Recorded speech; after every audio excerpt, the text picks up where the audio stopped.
All righty, here we go now. Making Putin pay. The White House sanctioning Russia over the death of Alexei Navalny. The new penalties described as crushing. But are they really? A closer look at that as we begin now on a Friday morning. Hello there. I'm Bill Hemmer. Welcome. End of the week. Nice to see you. End of the week. Actually, really, no. It's not the end of the week. No, not because we got work to do. And there is South Carolina primary. We will be here for that. And I'm Dana Perino. This is America's Newsroom, and we're happy to be with you this morning. The sanctions target Russia's military supply chain. They come amid a spike in hostilities between Washington and Moscow. President Biden, the U.S. President Biden, has made a rude remark about you again. Rude? Rude, yes. I don't want to quote it, but he is the United States president. He called you a crazy son of a... Listen, we talked not long ago, and you asked who would be preferred as future president of the United States. I said that we would work with any president, but I suppose that for us, for Russia, Biden is more preferable. So you got that, and the sanctions also coincide with a 2-year anniversary, the start of Russia's war with Ukraine. That will be this weekend, 2 years ago. Critics suggesting a lack of American strength is prolonging the conflict. It's sort of an open secret that our sanctions haven't been nearly as effective as they were expected to be and as we announced them to be. There's 2 reasons for that. One is the administration itself, and this administration has had an open valve here in not being as effective as they should be.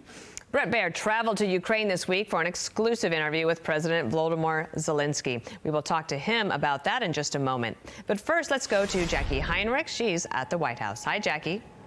Good morning, Dana. It is being billed by the administration as the most crushing single round of sanctions yet, not only targeting individuals connected to Alexei Navalny's death, but also Russia's defense industrial base and its network of backdoor entities that it has used to evade sanctions. Up until now, the Biden administration has tried to target Russia's economy in a way that would become apparent over time, including enacting trade restrictions to block the flow of technology and equipment important to Russia's military, sanctioning central banks, and capping oil prices, but it hasn't been very effective. China, India, and Brazil have bought cheap Russian oil in record amounts, and Russia's used that money to prop up its war machine and stimulate its economy. The U.S. has avoided friction with countries partnering with Russia and also failed to confront countries like Turkey and the UAE, who are serving as alternative supply chain middlemen for technology banned by U.S. sanctions.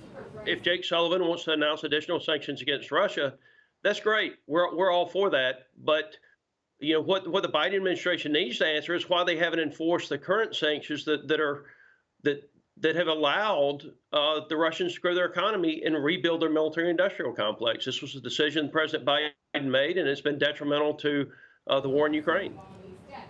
Yesterday, Biden met with Navalny's widow, Yulia, and daughter, Dasha, in California and briefly spoke to the press. In his remarks, he mistakenly referred to Yulia as Yolanda.